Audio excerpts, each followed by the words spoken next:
Rewilding series. Today we're joined with Martin Williams. So the first question would just be, tell us a bit about yourself, what you do, and sort of how you got to this job position. Thanks very much. So I'm Martin. I'm head of nature connection at the Belmont Estate, which I've been doing this for about 18 months. Before that, my journey was actually in geography. So I was a geography teacher for many years. Also did some lecturing at university.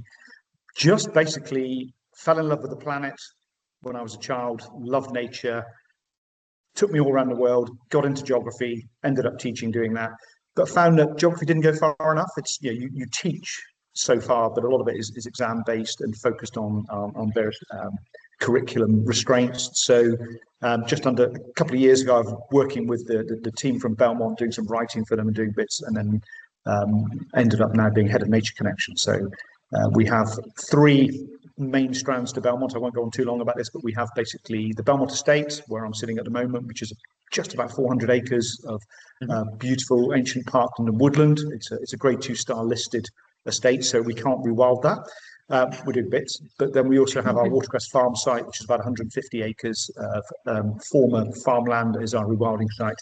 And then very excitedly, we also have a big estate in Scotland, which is 10,000 acres, which we're doing massive land scale restoration on as well. So my job as head of nature connection is basically welcoming people to the site, talking about what we do, hosting school groups, charities, communities, corporate groups, and speaking to people, going out to wildlife trusts, etc. That's what we do. That sounds very exciting. Yeah. So it seems like you've been in the industry for quite a long time, sort of just progressed within it. Yeah, different. Gone from sort of the academic to actually the practical, which is a wonderful transformation. So yeah, very much so. Definitely. So the second question is, how do you see river restoration contributing to long-term climate resilience? So we're in a mess globally. Part of what I've been doing for many years is teaching climate change. It's interesting, teaching it in 25 years ago to where we are today. The models are all being smashed on a daily basis. We're sitting with rain pouring on the windows outside, having had the wettest January on record. Yeah. Last summer was the hottest and the driest, and those things all contribute, because we have to say, well, what do we do about it? What are we going to do about it? Can we let things just go as they are? And if we look at river restoration, the idea of changing our approach to landscapes, it needs to be done. There's 100 and something flood alerts today as we're recording this. Why? What have we done to our river systems to make them the fact that they don't cope, or they channel water too quickly? And so the idea of river restoration is actually to where possible, actually create natural environments that hold the water. So climate resilience, there's many things we can do. So if you're creating a wetland, for example, you're creating a huge sponge, and that will hold the water in times of drought. It will release it slowly. It will also increase biodiversity, increase in flora and fauna. That in turn will actually sequester carbon. So there's many things that will happen. So on our site, for example, where we've created a wetland, we're finding that older trees are coming up in their hundreds, possibly even thousands. And those alders, within a few years of starting it, are 0.5 metre tall. In 5-10 years, they'll be 5, 6, 7, 10 metres tall. They're all going to enrich the soil. The soil is a carbon store. They're also going to, as trees, sequester carbon. So there's different things that can actually happen. Trees then also regulate temperature. They'll actually produce evapotranspiration. So we need more trees, we need more wetlands, we need more rivers, and all of those things are actually essential in our sort of battle for trying to mitigate climate change. Yeah, definitely. Yeah, I can see that point. So the next question would be, so can nature-based solutions ever fully replace the traditional flood defence, such as sort of your flood embankments and your dams?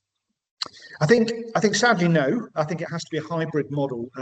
If you were to go into, let's say, Gloucester, where it floods quite regularly, and say, right, what we're going to do, people, your house has flooded 10 times in the last 20 years. We're going to go natural base. We're going to take down all the concrete revetments, embankments, and everything else, and we're going to plant trees. People are going to go, no way. Yeah, that's going to take how long? 100 years, 40 years? Has it been tested? Yeah. So I think we need this sort of hybrid model. The issue is that we have spent generations in our ingenuity trying to funnel water off the land, but the land is actually designed through nature's process to hold the water. So a lot of our engineering, we're going back pre-Victorian times, is literally create a channel, straighten the river, get it off the land. And the amount of water that we're getting, it can't cope with it today. Yeah, a 1 degree increase in temperature, linking it back to climate change, means that the atmosphere holds 7% more moisture. Well, last year we broke the 1.5 minimum that we're trying to hold it to, which means that we're holding 10 or 11% more moisture, which means flooding is going to become more regular. So we do need traditional grey infrastructure, unfortunate or whatever it is. If you think about city centres, think about London, think about the way that rivers are constrained to a channel and designed to move it. But even better would be to have that complementary system whereby we have bigger parks, we have wetlands, we incorporate green roofs to storage facilities across our urban areas. And rural areas are easier as well, because rural areas, the rivers are managed in a different way. So we need that sort of combination of areas that are going to protect infrastructure, protect life, which are going to be hard engineering, and complemented by our natural resilience, nature-based solutions such as wetlands and river restoration and tree planting and so on. So, sort of follow on from that, what role do you think that landowners should play in managing flood risk, as they can sort of help mitigate it? So I think landowners, and there are many. When we start to look at the makeup of Great Britain, it's complex. Are they private estates? Are they government institutions? Is it the military? Is it the water companies? Is it farmers? So many different landowners have different stakeholders, have different objectives. And so really, first of all, it needs bringing them all together. So this idea of riparian management, about managing your river banks. So often we hear, like in the Somerset levels are underwater at the moment, and we hear the flood action groups saying that the rivers need to be dredged, etc. So we need action taken by landowners to meet their legal obligations, and there are many of these that say things need to be done in a particular way. But we also need to store that water. I think the idea of trying to push all of the rainfall into a river channel, into the oceans, it is not going to happen. And that's to do with catchment management. So we need that combination. We need landowners to engage where they can in tree planting, in better management through, for example, vegetation strips, buffer zones, leaky dams. It's been proven. So Pickering, for example, in North Yorkshire, they created 167 leaky dams upstream, and it saved Pickering from flooding. And it was a very easy thing that the landowner did. Incredible. Mimicking the action of nature, where you can, let's have beavers back, which actually, so landowners need to change, in some cases, their relationship with nature to say, look, by introducing beavers into this steep V-shaped valley upstream, we're going to create leaky dams, and this is a nature-based solution, and that will slow the water, it will increase vegetation, it will purify the water, it will increase biodiversity, but downstream effects will be noticeable. So there are many things that landowners can do, and that depends on who they are. So farmers, for example, can either stop ploughing in a particular way or plough horizontally on steep slopes rather than vertically. Or even better, say, look, that bottom of that field that floods all the time, let's create a wetland there rather than trying to dredge it out with a JCB and let the river just burst its banks. So it's a really big question. It involves sustainable farm incentives. It involves stewardship from different bodies. It depends on whether we're talking urban, rural. It depends on population density. But in short, landowners need to get together. We need almost a strategy that people say there is an incentive to do things better. And that needs to be through education, through help. Because if you're asking a farmer who's right up against it for everything to say, look, you need to protect that bit of river, they're going, well, all I'm going to do is dredge it. And that's not necessarily the answer. Yeah, definitely. It seems like you need to sort of educate them as well to teach them Very the best much way so. to do it. Because from the sounds of it, everyone's lands can have different ways to sort of mitigate flooding necessarily. I think the education piece is key. I think we are living in a different world. So many of our farming practices, many of our ideas about urbanization, ideas about housing, ideas about infrastructure are based in the past. And if we're looking at a rapidly warming world, which is a fact, we're now breaking the IPCC 1.5 minimum. And as I said earlier, that means that the atmosphere is holding 11%. We'll soon be talking about words like the English monsoon, I'm sure will be at some page, because the rainfall, the rainfall's changing, isn't it? It's the idea of weather and climate's changing. So with that, we need to think about where does that moisture go? Where does that the precipitation go? Well, it goes into the river systems, and I think if we're looking at Victorian engineering, through our sewage systems, through our pipe work, and we're looking at dating back before the Georgians of how rivers were created and managed and channelized, well, we need to be a little bit more inventive, and we need to think actually need to think about our land use of the countryside. And so landowners themselves, that comes down to things like property developers building on floodplains, allowing areas to hold water, and being happy with that. There is a narrative out there that nature is a blocker, but actually nature holds all the answers. It's actually the complete opposite. And so it's an interesting one, isn't it? So we need to really think about those things as well, about who's involved, where's a catchment area, and how is that looked after. And in some cases, the complete catchment area. So rather than a point break, someone's got this little bit of land, this might flood. Where's that water coming from? What can be done upstream? Which other partners can go? So maybe we need to put river systems into, some sort of a collective, that if you're part of the Trent, the Severn, or whatever, that the whole river is looked at rather than individual parcels of land where people are trying to do their own thing, because it doesn't work. Yeah, definitely. So they can all work together a bit, Bill. Absolutely. I think especially with what you were saying about this January and February being very wet, I think in the southwest we've seen so much flooding, so it's definitely on people's minds as well. So I think it's really important to address and talk about. So from your experience, sorry, go on. Yeah, go on. Okay, keep going. So I was just going to say, from your experience, what type of nature-based approach tends to work well, and why would you say this specific approach? So I think there are so many nature-based approaches, and I think we are in 2026 seeing a breakdown of climate, a breakdown of biodiversity, and a breakdown of community. So we could think about this in different ways. And I wrote a couple of notes here. So we could look at, for example, carbon abatement, which is holding carbon in the soil. So people often say, right, what do we do about climate change? We plant trees. Great. How long does a tree take to start sequestering carbon? Depends on the tree, depends on where you plant it, depends on the soil, depends on the geology. But we have a simpler solution that's a short-term thing. So, for example, a nature-based approach may be let your hedges grow. So we have, if you total all the hedges up in Great Britain, they stretch for 435,000 miles. And they are, in effect, linear woodlands. They're the biggest semi-natural habitat in the UK. They store vast amounts of carbon. But go outside, go and look at the countryside. We've cut them all into flailed boxes because they look neat, which decimates the wildlife. And those hedgerows have a really important part in mitigating against flooding. We're talking about that, in preventing soil erosion, in acting as a windbreak. They do all of those amazing ecosystem services. So we could look at our hedgerow management different as a nature-based solution. That would also increase biodiversity enormously. We could think about passing laws to actually stop peat being extracted.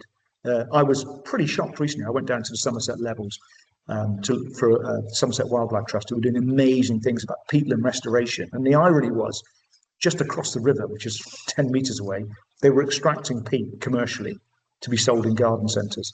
So if you take all of the forests in the world, they cover about 33% of land mass. And peat covers about 3% of land mass, all the countries in the world. Peat holds more carbon than all of the forest in the world. And yet, what have we done with peat? We dig it up, burn it, and stick it on our roses. So holding peat in the soil is a massive way of mitigating against climate change. It's a very easy thing to do. You create leaky dams, you cover it in sphagnum moss, you hold the carbon in the soil. So we could create woodlands, we can create biodiversity uplift, we can think about the ideas of the more green we have rather than grey, that will also mitigate against climate change. Our urban heat island, our reflective albedo effect from cities, if you cover the roofs on new buildings with green roofs, that actually holds the water, but also it prevents that reflection. What else? When you think about the social effects, so part of what we do at Belmont is nature connection. So we invite people to come out of the cities, to come out of their jobs, their offices, their schools, and connect with nature through our Nature Connection program. Today, it's the holidays. We've got a family group, so we've got 30 kids and their parents. Yesterday, we had 45 people from a community group. Tuesday, we had university group here, about 50. Every single day we get that. And so the idea of nature-based approaches is gaining traction. People, we're suffering a health crisis, a mental health crisis, a disconnection crisis, and nature's so important in those aspects that are often overlooked. That you can measure how much water is being stored. You can measure biodiversity uplift. How do you measure an improvement on mental health and well-being and cohesion? And so that's a slightly tangential answer, but it kind of also something that's really important. Yeah, definitely. Yeah, I think that could bring it back to sort of the education thing as well. Like, for example, the bushes you were saying being cut into squares. I think it's something that if we educate people about, they might be able to learn from, and that's an easy solution that people can do, is just letting bushes sort of naturally grow, for example. So I think, bringing these people into your estate can really help with that, and hopefully educate them for the future. It's something that we try and do, some challenging conversations. So our hedgerows are wild. They're huge and they're really wide and they're full of birdsong. They're full of every type of creature you could possibly imagine. They're biodiversity highways. And we invite farmers in. We farm as well. And I say to them, why'd you cut your hedges? Or because, and they give me all these excuses. And I'm not taking that. Why'd you do it? Yeah. And in the end, it comes down to, because it's on our jobs for October, or my dad always did, or we're judged because they look scruffy. And actually, it's that educational piece, isn't it? And I think sometimes, and also farmers have been paid in the past to do that. And I drive across the country and I look at the state of the country. Monoculture green fields at this time of year, often flooded, hedges that are 2 or 3 feet high, cut to nothing.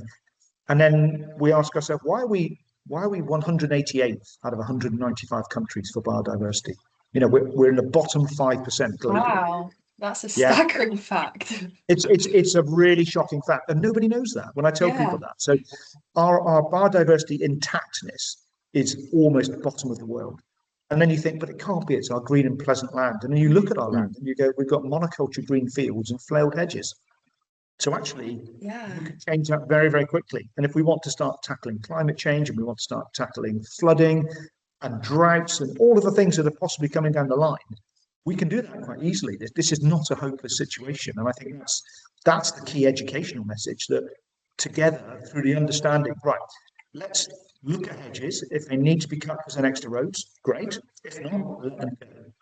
Let's look at our land management. Let's look at using less concrete. Let's look at getting communities involved. Let's looking at creating vegetative strips alongside rivers, trees to become naturally. And in a very short time, we'll see our biodiversity bounce back enormously, but we'll also start to see the tangible benefits, like Pickering.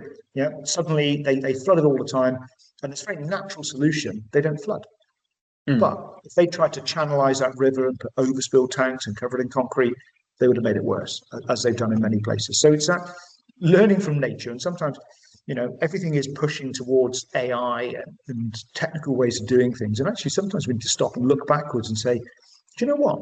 What we've created in the last 150 years works in so many ways, longevity, better health, etc.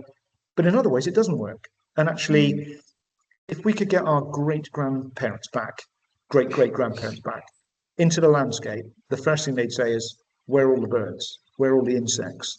Why is it all one colour? Where's all the food? We're not growing food.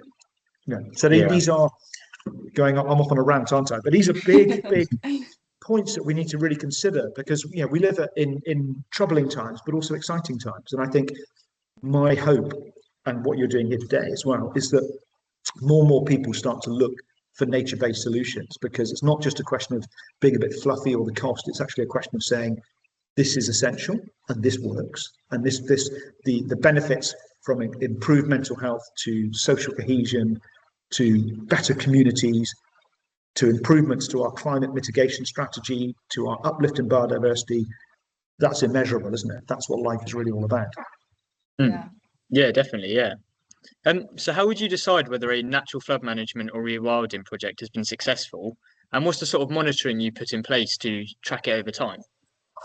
So really good question. So success, we could first of all debate the definition of what is success. You know, has it?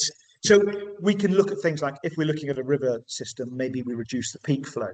You know, we can measure the actual cubic liters per second. We can look at the storage capacity. We can look at the downstream effects. We can look at, this is just water.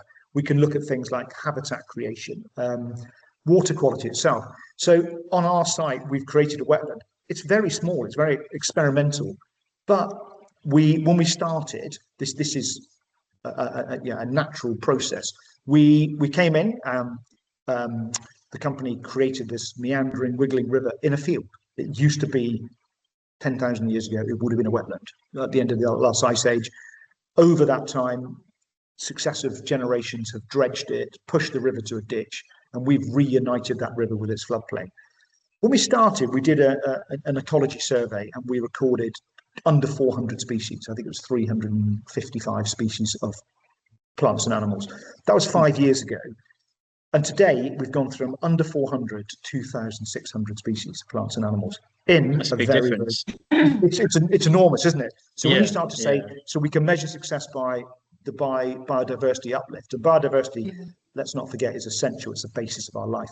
We can also look at things like succession. So where we've disturbed the soil, we're doing that. We've got alders, we've got willow, we've got all the trees coming back in. And we haven't planted them. Thousands of trees have just appeared. And those trees over time, if we measure it, will create those ecosystem services. They'll start to sequester carbon, produce oxygen, stabilize soil, create shade for animals. We're monitoring the site through our volunteer program, through bioacoustic surveys, through drone footage, through LiDAR. So when we look at that site and say, has this been a success? Well, this is one example. We could say 5 years ago, this was a grass pasture field, enriched ryegrass to make silage for animals. 5-6 years on, it's an incredible wetlands with thousands of trees that 10,000 people a year might come and visit, who leave inspired, leave wanting to make a difference. We've measured the nitrates and the phosphates in the water from when they enter the site, about a mile and up, to when they leave, and they're reducing because the land is a filter, and the vegetation that's from our watercress, the false watercress beds to everything else, is actually absorbing the pollutants. And we know that because the fish have returned, and we know that the fish have returned because the kingfishers are sitting there eating them, and then we know that because the migratory birds are turning up. So what would have been this depleted, agro-intensive farm field is now becoming something really special, and we can measure it through different ways. Now here's a measurement. Get your head around this one. We can measure it through the increase in bird song, or maybe through the laughter of children. When our kids go running through the site, and we say, has this been a success? Enormously. And we invite people to come and visit because we hope they get inspiration from that they think, do you know what? This represents much of the country, and an intervention like this can make an enormous difference on so many scales. Yeah, and I suppose 5 to 6 years is relatively short term for such a difference as well. So it just shows I think that's absolutely.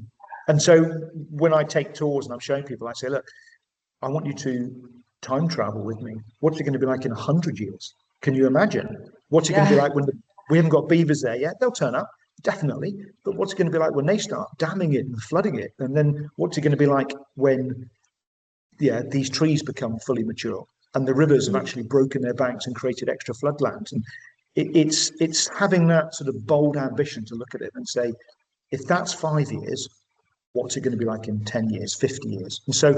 And I think that's a message to landowners as well, is to say, what do we want our children, our grandchildren, our great grandchildren to inherit? Because the news is pretty bleak, isn't it? The environment looks pretty bleak. And we need to see through that, and we need to say, look, okay, well, let's not wait for politicians to do this. Let's create it ourselves, and let's celebrate those successes in the different ways, in the huge uplift in mental health. From the families that are on our watercress farm site at the moment with their kids playing in the river in the middle of February, climbing trees, running through the woods, finding hares and Iron Age pigs, through to our corporates who are stepping out the office and saying, do you know what? We need to be investing in this. There is a finance package as well that we can look at how we do this. Mm-hmm. I think that's quite a good answer as well, how you were saying that increasing number of species is one way to measure it, but also the amount of people you've managed to inspire who may potentially go off and do their own sort of habitat creation or things like that as well.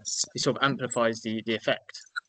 Totally. I think if we do, and that's my role. You can probably tell that. But if we were doing this in an echo chamber, if we created a wetland and sort of built a fence around it and said, "Isn't this great? Nature's coming back." That's great for nature coming back. But we need to tell that story, because if we're 8 miles outside of Bristol, a big city, and we can get thousands of people visiting. But if they can all go back and go, "Do you know what? I haven't got 150 acres to play with, but I've got a garden. And I can actually let that bit go wild, or I can put a bucket of water in it. I can."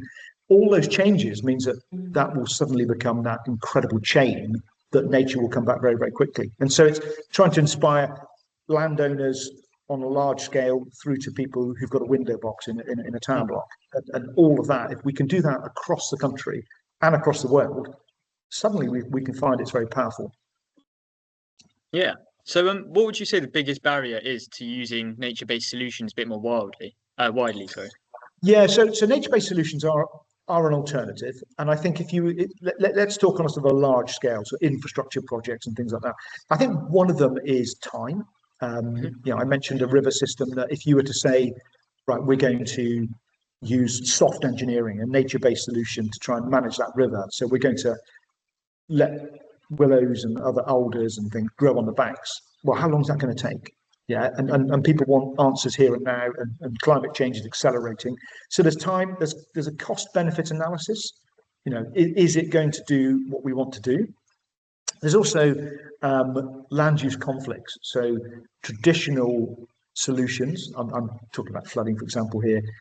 It requires a thin strip on either side of the river to create an embankment, to create a revetment channel or something. A nature-based solution requires a lot more land. Yeah, you might have a few acres of floodplain on the either side. Rather than channelizing it, let it spill over. So there is the issue of it requires more land, and land is precious and in short resource. There's a resistance to change.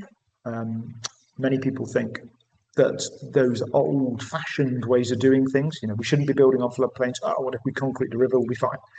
So that resistance to change is something. Perceived risk, there's a bias that we know hard engineering works. If you look at every capital city based on a river, they've channelized the river and it doesn't flood. The Thames flood barrier is an example. That doesn't take into account ocean flooding, which is another thing altogether. So it's a time issue, it's a cost issue, it's a cost benefit analysis issue. It's the uncertainty as well. And I think nature-based solutions really work. So I'm talking about rivers here, but then there are so many others. How do you measure carbon abatement in peatland moors? You can spend huge amounts of money with teams dumping sphagnum moss, or creating sphagnum moss and creating leaky dams to hold that carbon in. How do you measure that? And so there are actually grants and things for that, but it's sometimes demonstrating. How do you measure the benefits of planting 1 million trees? Yeah. Short term, long term. And so for me, I completely get that. But there are people, the accountants, the bean counters, who want an instant answer here and now, who will be probably, not always, but more resistant to nature-based solutions, as they see as being a bit abstract, green and fluffy, and not actually producing the benefits that they need. But what they need to realize is long term, they will actually have a better solution, and creating a flood defense scheme that needs to be replaced at a cost of hundreds of millions. It needs to be replaced every 100 years, 50 years, and is also produced to cover a 1 in 100-year flood event. But we're breaking those all the time anyway, so they're ineffective. And so that, but it goes back, it's a difficult one, isn't it? Are we looking at climate change? Are we looking at river systems? They are all essential, but because it's a new area in some ways, it's presenting the case to the people who are going to fund them that they're actually going to be more effective than conventional ways. And I think that's a massive barrier for some people's understanding. Yeah, I think that could be the tricky thing as well, is sometimes try to stick with something if you don't see benefits straight away. So from what you're saying, it sounds like it's a bit of a long-term process rather than an instant fix. Some of them will be quick, but if you look at are beautiful parklands. So Britain is famous for its parklands. In London, for example, those great squares and all of the London plane trees planted by the Victorians who were never going to enjoy them in their lifetime. And so sometimes we actually have to have a different, the stuff we're doing today, a lot of it we're not going to enjoy personally, but we're doing the right thing for our future generations. And for our grandchildren and great grandchildren, that they will grow up shaded by avenues of trees, enjoying meadows filled with meadow flowers and wetlands that are actually soaking up river systems. But it's exactly that. It's a time frame, it's a cost frame, and it's also the uncertainty and those things all conspire for a lot of people go, but that's not really going to work, is it? But it will, but it just needs that time. Yeah, definitely, yeah. So what additional benefits do you commonly see alongside flood risk reduction? So it's really, really important to work with natural processes. So we can sort of talk through some of the different ones. So the flood, if we're looking at river systems and flood reduction, if you're using a natural system, you're going to start to sequester more and more carbon. The soils are going to improve, which if you're in agriculture, you're going to get better land. It's going to reduce erosion. So things like the turbidity, and which is the sort of the cloudiness of the channel, will reduce, which will allow more wildlife to actually come into that as well. You're going to get increased biodiversity, increased habitats. So, I mentioned our very tiny wetland at some point will hopefully be ready for water voles to come back, beavers to come back, kingfishers to dive into the banks. It contributes to urban cooling. Okay, if you create more greenery, more water, it's the opposite to urban heating. Okay, so we've got the social benefits. There are many things that we're only just discovering about nature, how it is we are part of nature, and actually things like being outside in nature. People used to go, that's nice, but actually now it's been proven to lower cortisol levels, lower stress levels, reduce blood pressure. Not just a bit woo-woo, actual fact. So they're actually looking at things like forest bathing. It's been done in Japan for centuries. And now they're saying, well, trees release chemicals called phytoncides and terpenes that actually heal us. So the idea of reducing flooding by natural-based solutions means that, let's say we really embrace this on certain rivers, that over time those rivers will be really important for recreation. People will want to go and walk along the riverbanks under the trees that have grown naturally, see beavers and otters frolicking in the sun. Compared to something that is a concrete drainage ditch today, which we think is a solution. So the social benefits, the educational benefits, the improved soils, the reduction in damage, the longer term reduction in flooding, they're all huge. If you think about the worst case channelized concrete river that we've all seen, and then you think about a natural system with water meadows on either side, the river's fringed with weeping willows coming down to it, the sort of things that we would have seen in the 1920s until we decided that we needed to control it. And actually, if you look at Constable's paintings, which are way, way before that, and you start to look at landscapes of Great Britain, they're often rivers and they're often very, very beautiful. And then we look at those today and go, well, that's changed, doesn't it? Because we've changed that and it doesn't look like that anymore. So how do we measure the benefits? It will reduce flooding, but it will also produce a much better country as well. Yeah. So would you say there's some limitations to natural flood management? And do you think there's some things that only sort of a more engineered approach will be able to solve? There's definitely limitations. I think the limitations are some of the things we discussed, the amount of land that's needed, the buy-in by communities, upstream and downstream, the idea that the flooding's on the news all the time, isn't it? What are people saying? Dredge the rivers, build up higher embankments, stop the erosion. And the natural process is actually not using any of those. And so to try and convince people who live in flood zones that natural benefits, it is a really hard one. And actually, I don't live in a flood zone, but I can imagine if I lived next to a major river and they said they were going to plant trees, I'd be going, well, that's not going to work, is it? My home's flooding all the time. So it almost comes back to now, we've already got those homes in those areas that need protecting, but we need stronger laws about not building in the future on floodplains. And some of those laws, I'm afraid, are being trashed. The push to build 1.5 million homes. I know the Environment Agency and the NRA will say, oh, we're not building up in the floodplains, but they certainly are. And where we are, we're seeing it happen. We've got floodplains and the houses are going up and we're thinking, that's a car crash in advance, it's going to happen. So So I think that's a limitation that's the developers will say, oh, we're going to build this and this is going to stop it, but actually the solution is not to do it in the first place. I think there are legal liability risks. There are site-specific conditions as well, which is a limitation. So it's easy to say, I'm talking about the bucolic water meadows, flowers, trees, but it might be a steep catchment area. It might be somewhere with poor underlying soil. It might be somewhere that trees won't grow. Yeah, it might be somewhere that has suffered lots of erosion that won't come back. So it's finding the right site to make those right decisions with. It won't work everywhere. And there is also that cost-benefit analysis to sell it to the people who are funding it, whether that's local government, national government, whether it's private land, to say, look, this is the way to do it. And those will always be limitations.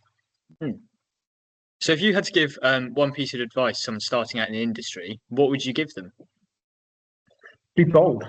I think I would say literally, don't be constrained in your thinking to say this hasn't been done before. Many things haven't been done before. We haven't reached 422 parts per million carbon dioxide in the atmosphere before. So, our climate is accelerating, our global hazards are accelerating, and we need bold solutions for that. And I think rather than treading the existing path of saying, well, I might just dabble a bit here, those bold solutions. So some of the coastal management schemes that are taking place are really exciting. The managed retreats where, for generations they've been building hugely expensive seawalls and embankments and fighting a losing cause and replacing them every 20, 30 years, where they've taken that step and said, do you know what, we're going to let the sea do its thing. And salt marshes have been created and biodiversity is uplifted and carbon's being sequestered.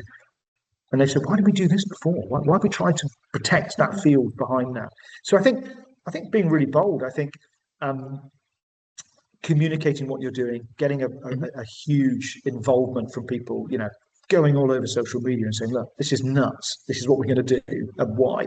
And also then getting the collaboration of other groups. So if you're doing a nature-based solution and you think you're going to get a bit of stick, so actually get a buy-in from, for us, for example, in Bristol, we've got Bristol Avon Rivers Trust, we've got Avon Needs Trees, we've got the Wildlife Trust, we've got the Zoological Society with water voles, getting everybody involved at every different aspect and celebrating it. And so when you've got the organisations who are backing you up with the science and affirming what you do, then get the communities involved, get the people who are living upstream, downstream, nearby, get your volunteers, and having that big buy-in that people say, okay, we're all part of this. Yeah, we know that we've got flooding, we've got climate change, we've got droughts in the summer, we've got all of these things about the management of water is essential.